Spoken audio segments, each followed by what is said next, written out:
Ayan, ang weather ay okay na guys.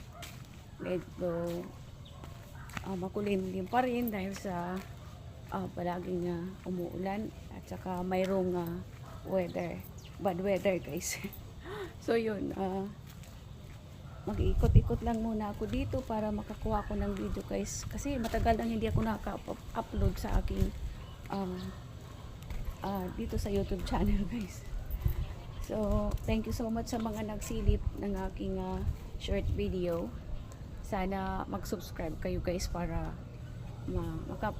magkasali din po ako guys sa mga community ng mga YouTubers para happy lahat guys, di ba? So yun, nakakuha ko ng pagkakataon para makakuha ko ng video. Thank you so much for watching and have a great day everyone.